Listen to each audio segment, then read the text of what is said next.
আজকে কথা বলবো সিএসএস সুডো ক্লাস নিয়ে। গত ক্লাসে আমরা হচ্ছে যে সুডো এলিমেন্ট দেখিয়েছিলাম আর বলেছিলাম যে নেক্সট ক্লাসে সুডো ক্লাস নিয়ে কথা বলবো। সুডো ক্লাসটা কি? সুডো ক্লাসটা হচ্ছে যে আমাদের মাউসের কার্জারটা যখন আমরা হচ্ছে যে কোনো একটা জিনিসের উপরে দিই, কোনো একটা টেক্সট হতে পারে। আমি যেমন আপনাদেরকে একটা ওয়েবসাইটে যেয়ে দেখাই, যে W3 স্কুলের এখানে আসলাম, সিএসএস, এই যে সুডো ক্লাসে গেলাম। এখানে দেখেন আমি যখন এখানে মাউসটা রাখছি তখন কি এটার টেক্সটটা যে কালারটা আছে, ব্যাকগ্রাউন্ড কালারটা কিন্তু চেঞ্জ হচ্ছে। আবার এখানে যখন আমি যাব, এখানে যখন আমি হিট করব তখন কিন্তু এটার ব্যাকগ্রাউন্ড কালারটা চেঞ্জ হয়ে যাচ্ছে। এগুলো কিভাবে করা? এগুলো হচ্ছে যে আপনার সুডো ক্লাস ব্যবহার করে এগুলো তৈরি করেছি। এখানে দেওয়া আছে যে আপনার হচ্ছে যে হোভার দেওয়া আছে, এখানেও আপনার এখানে হচ্ছে যে হোভার দেওয়া আছে। তো এগুলো কিভাবে করে আর এগুলো হচ্ছে যে কিভাবে তৈরি করা হয়েছে, এগুলোর ব্যবহার কিন্তু আপনি একটা ওয়েবসাইটে প্রচুর পাবেন। আপনি যদি একটা অ্যাট্রাকটিভ ওয়েবসাইট তৈরি করতে চান তখন কিন্তু আপনার এরকম ইফেক্টগুলো, আপনার ছোট ছোট কাজগুলো কিন্তু অনেক প্রয়োজন আছে। বিশেষ করে হচ্ছে যে আপনার সিএসএস দিয়ে কিন্তু আপনি এমন এমন ডিজাইন করতে পারবেন যেগুলো হচ্ছে যে আপনার একটা ওয়েবসাইটের সব কিছুকে গঠন করতে, একটা স্বয়ংসম্পূর্ণ ওয়েবসাইট বানাতে কিন্তু আপনার এই সবগুলোর প্রয়োজন আছে। তো সুডো ক্লাসটা কি? যেখানে আপনি যদি দেখেন আমি কিন্তু W3 স্কুল থেকে আমি এখানে ঢুকেছি। তো এখানে দেখেন আপনি যদি প্রথমেই সুডো ক্লাসে আসেন তো এখানে আপনি দেখতে পাবেন কি লেখা আছে, style and element when a user mouse over it. মানে হচ্ছে আপনি যখন কোন একটা টেক্সটের উপর মাউস রাখবেন সেটা কীরকম চেঞ্জটা আসবে, এটা মূলত এই সুডো ক্লাস দিয়ে করা হয়। তারপর style visited and unvisited linked differently, মানে হচ্ছে আপনি একটা লিঙ্কে ক্লিক করেছেন, যেমন আমি যদি এখানে আপনার হচ্ছে যে একটা কিছু সার্চ দিই, যেমন আমি গুগল ফন্ট সার্চ দেবো, কারণ যদি গুগল ফন্ট সার্চ দিই তাহলে দেখেন আমার কিন্তু প্রথমে এটা কালারটা চেঞ্জ হয়ে আছে, কারণ এই গুগল ফন্ট আমি অনেকবার ভিজিট করেছি। আমি অন্য এখানে বাকি যেগুলো আছে একবারও আমি ভিজিট করিনি, যে কারণে কিন্তু এটার কালার একরকম আর এটার কালার আর একরকম। তো এটা হচ্ছে যে কি দিয়ে করা হয়েছে, এখানে দেখেন এই যে ভিজিটেড, আপনার এখানে যদি দেখেন ভিজিটেড লিঙ্ক, যখন আপনি এইটা দিয়ে রাখবেন তখন হচ্ছে কেউ আপনার ওয়েবসাইট যখন ভিজিট করবে তখন এই কালারটা চেঞ্জ হয়ে থাকবে। তারপর হচ্ছে যে style and element when it gets focus, মানে আপনি কোনো একটা এলিমেন্টকে আপনি ফোকাস করাতে চাচ্ছেন, সেক্ষেত্রে আপনি এই সুডো ক্লাস ব্যবহার করবেন। তো সুডো ক্লাসগুলো আমরা কিভাবে ব্যবহার করতে পারি আমরা মূলত সেটাই দেখাবো। যেমন এখানে দেখেন আমার সমস্ত সুডো ক্লাসের একটা লিস্ট আছে, সেখানে অ্যাক্টিভ আছে, তারপর আছে যে চেক, তারপর হচ্ছে আপনার ডিসেবল, এমটি, ইনেবল, তারপর হচ্ছে first child, first of type, focus, hover, in range, এরকম কিন্তু আপনার হিউজ পরিমাণ ক্লাস আছে সুডো ক্লাস। আপনার কিন্তু সুডো এলিমেন্ট কিন্তু 6টা, সেটা কিন্তু আমরা গত ক্লাসে দেখিয়েছি। এলিমেন্টের সংখ্যা কম, বাট আমাদের সুডো ক্লাস কিন্তু অনেক। এর ভিতরে আমরা মেইন আমরা যেগুলো বেশি ব্যবহার করি সেগুলোর কাজ আমরা দেখাবো, আর যেগুলো হচ্ছে যে আমরা একটু কম ব্যবহার করি বা হচ্ছে যে ততটা ব্যবহার নেই সেগুলো আমরা দেখাবো না। আপনি W3 স্কুল থেকে বাকিগুলো প্র্যাকটিস করে নিতে পারেন বা অন্য কোথাও থেকে আপনি দেখতে পারেন। মূলত আমরা আজকে আলোচনা করবো যে কীভাবে আমরা সুডো ক্লাস ব্যবহার করতে পারি, আর সুডো ক্লাসটা আসলে কি, আর সুডো ক্লাস আর সুডো এলিমেন্টের ভিতরে পার্থক্য কোথায়। তো সুডো ক্লাসটা মূলত হচ্ছে যে আপনি একটা ক্লোন ব্যবহার করবেন সুডো ক্লাস লেখার জন্য, আর যখন হচ্ছে যে আপনি সুডো এলিমেন্ট টাইপ করবেন তখন কিন্তু আপনার ডাবল ক্লোন ব্যবহার করতে হয়। সেটাও আমরা দেখাবো যে কীভাবে এটা করে থাকি।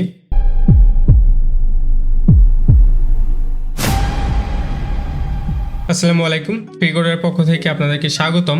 তো আমার ভিডিওগুলো আপনাদের যদি ভালো লাগে অবশ্যই আমার চ্যানেলটাকে একটা সাবস্ক্রাইব করে পাশে থাকা বেল বাটনে ক্লিক করে অল অপশনটাকে সিলেক্ট করে রাখবেন, তাহলে কিন্তু আমার সমস্ত নতুন নতুন আপডেটগুলো আপনি আগে পেয়ে যাবেন। আর অবশ্যই লাইক, কমেন্ট এবং শেয়ার করবেন, যাতে আপনার কোনো ফ্রেন্ড বা আপনার রিলেটিভ কেউ যদি শিখতে চায় ওয়েব ডিজাইনিং অ্যান্ড ডেভেলপমেন্ট, সে যাতে শেখার সুযোগটা পায় আমাদের থেকে। যদি আপনার কাছে মনে হয় যে না আপনার কেউ এখান থেকে শিখতে পারবে কিছু, তো অবশ্যই আপনি শেয়ার দিতে পারেন। তো আমরা মেন ভিডিওতে চলে এসেছি, এখন হচ্ছে যে আমরা কিভাবে সুডো ক্লাস ব্যবহার করতে পারি সেটাই মূলত দেখাবো। তো এখানে দেখেন আমার কিন্তু একটা হচ্ছে যে বাটন নেওয়া আছে আর এখানে কিছু টেক্সট নেওয়া আছে। আমি এটাকে কেটে দিই, একে সেভ দিই। আচ্ছা, দেখুন এই অবস্থাতে আছে। আমরা সর্বপ্রথম এখানে কি করেছি দেখেন, একটা বাটন নিয়েছি, একটা ইউএল, একটা লিস্ট নিয়েছি। তো আমরা যে বাটনটা নিয়েছি, আমরা চাচ্ছি বাটন যখন হোভার করবো এখন কিন্তু একরকম একটা কালার চেঞ্জ হচ্ছে, বাট আমরা আমাদের মতো করে একটা কালার চেঞ্জ করব।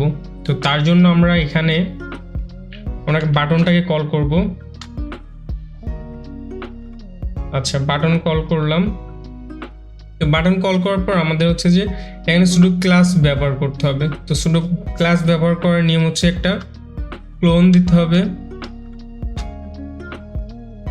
ক্লোন দেওয়ার পর হচ্ছে যে এখানে লিখতে হবে হোভার, মানে হচ্ছে যে আমরা যখন এটাকে হোভার করব তখন আমাদের বাটনের ডিজাইনটা চেঞ্জ হবে। তো আমরা কেমন ডিজাইন চেঞ্জ করতে চাচ্ছি, আমরা বাটনের ডিজাইন চেঞ্জ করতে চাচ্ছি, বাটনটা আমরা একটু বড় করতে পারি বা একটু ছোট করতে পারি, যে কোনো রকম আমরা ডিজাইন করতে পারি। তো আমরা একটা কালার দিই, ব্যাকগ্রাউন্ড কালার দিব হচ্ছে যে ব্লু কালার দিই, আর কালার দিব হোয়াইট কালার দিই। এখন যদি আমি এটাকে সেভ দিই,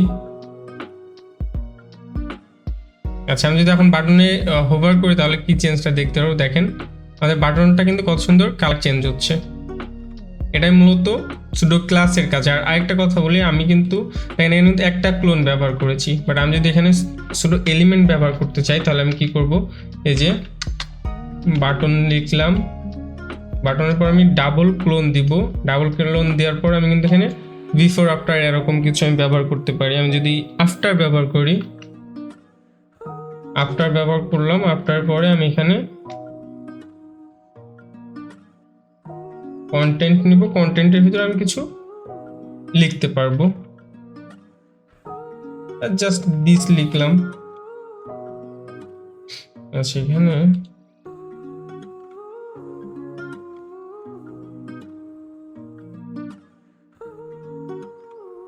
কন্টেন্ট, ঠিক আছে। দেখেন এখন কিন্তু আমাদের এটা এখানে চলে এসেছে, বাট আমরা এটা জাস্ট দেখালাম যে এটা হচ্ছে সুডো ক্লাস আর এটা হচ্ছে সুডো এলিমেন্ট। সবসময় মাথায় রাখবেন সুডো ক্লাস হচ্ছে যে যেগুলো সিঙ্গেল ক্লোন দেওয়া আছে, আর যেগুলোতে ডাবল ক্লোন দেওয়া আছে এগুলো হচ্ছে সুডো এলিমেন্ট। তো আশা করি বুঝতে পেরেছেন সুডো ক্লাস আর সুডো এলিমেন্টের ভিতরে পার্থক্যটা কোথায়। তো আমি এটাকে সেভ দিই। তো আমরা এটাকে দেখেন স্লো, মানে হচ্ছে যে অনেক ফাস্ট কিন্তু এটা কালার চেঞ্জ হয়েছে। আমরা চাইলে ট্রানজ্যাকশন ব্যবহার করে এটার কালারটাকে একটু স্লো স্মুথলি দিতে পারি। সো আমাদের এটা আশা করি প্রয়োজন নাই। আর আপনি যদি ওগুলা প্র্যাকটিস করতে চান করতে পারেন, আমরা কিন্তু ওগুলোর ব্যবহার আগে অনেক দেখিয়েছি। সো আমরা জাস্ট আজকে কি শুধু ক্লাস নিয়ে কথা বলবো, যে কারণে আমরা অন্য কিছু দেখাতে চাচ্ছি না। তো এখানে আমরা আরেকটা জিনিস দেখাবো, হোভার দেখেছি, ডট অ্যাক্টিভটা আমি একটু দেখাবো। তার জন্য আমার অনেক কয়েকটা বাটন নিতে হবে। আমি কাজ করি, বাটনটাকে আমি এখানে কপি করে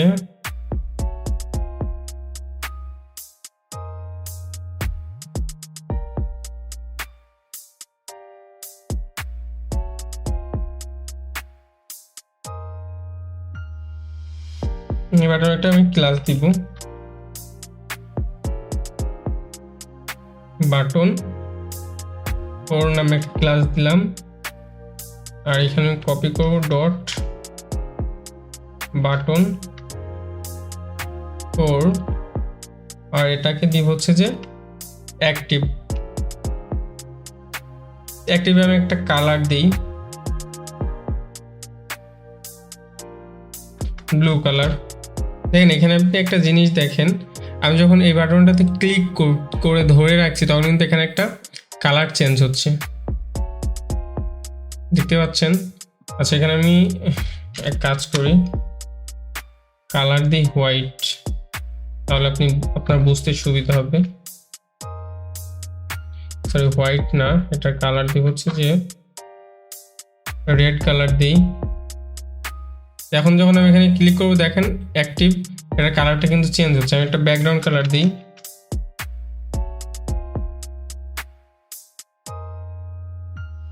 ব্যাকগ্রাউন্ড কালার দিই হচ্ছে যে ব্ল্যাক। তো এখন দেখেন আমি যখন এটাতে ক্লিক করব তখন এটা কত সুন্দর একটা চেঞ্জ এখানে দেখতে পাচ্ছেন। হোভার একরকম, যখন আমি বাটনটাকে অ্যাক্টিভ করাচ্ছি, মানে আমি যখন হিট করব বাটনটা তখনই কিন্তু এটা অ্যাক্টিভ হবে, আর তখনই কালারটা চেঞ্জ থাকবে। দেখতে পাচ্ছেন এগুলোতে কিন্তু হবে না, কারণ আমি লাস্টেরটাতে এটা চেঞ্জটা করিয়েছি। তারপর এখানে দেখেন আমি কিন্তু অ্যাক্টিভটা দেখিয়েছি, তারপর হচ্ছে যে আপনার হোভার, এই যে হোভারটা দেখিয়েছি। ফোকাসটা আমরা দেখাতে পারি, ফোকাসটা হচ্ছে যে, তারপরে চেকটা, আচ্ছা মূলত ওইগুলো প্রয়োজন নাই, আমার যেগুলো প্রয়োজন আমি সেগুলো একটু দেখাবো। আমরা হচ্ছে যে আমাদের বাটনের এটাকে আর দেখাবো না, এটাতে বেশি কিছু দিলে তখন প্রবলেম হবে। আমরা যে আমাদের এই যে মেনু লিস্টটা আছে, এই লিস্টটার আমরা একটু কাজ দেখাবো। যেমন ধরেন যে আমি চাচ্ছি যে আমাদের যে এখানে ফার্স্ট যে বাটনটা আছে এটা আমরা একটা কালার চেঞ্জ করব। আমরা চাচ্ছি জাস্ট, আমি আগে এক কাজ করি, আমাদের যে এটা আছে এখানে ইউএল এলআই এ সম্পূর্ণ একটা কালার দিব। কালার দিয়ে হচ্ছে যে হোয়াইট, আর background colour red.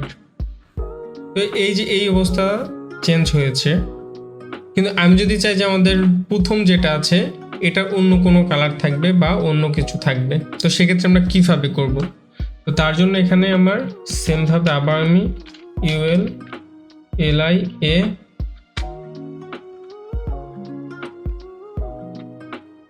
First child নিব, আর ফার্স্ট চাইল্ডের কালার দিব, কালার এটা ব্ল্যাক দেই, আর ব্যাকগ্রাউন্ড কালার ইয়েলো থাক। আচ্ছা এখানে আমার একটা ভুল হয়েছে, এলআই দিই,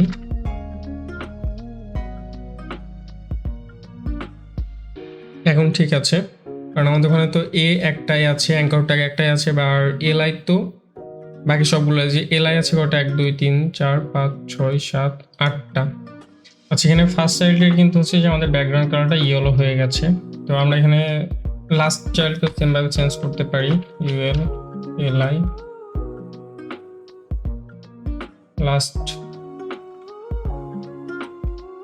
লাস্ট চাইল্ড। তো আমরা ব্যাকগ্রাউন্ড কালার দিব, ব্রাউন কালার ব্যাকগ্রাউন্ড দিলাম।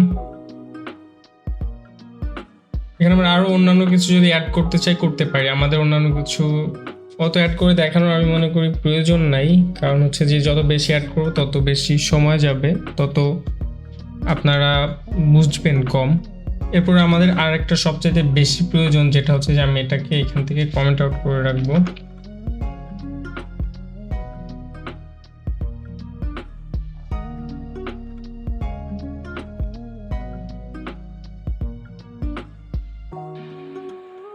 আচ্ছা তো এখন আমরা যদি এখানে ইউএল এলআই দিই,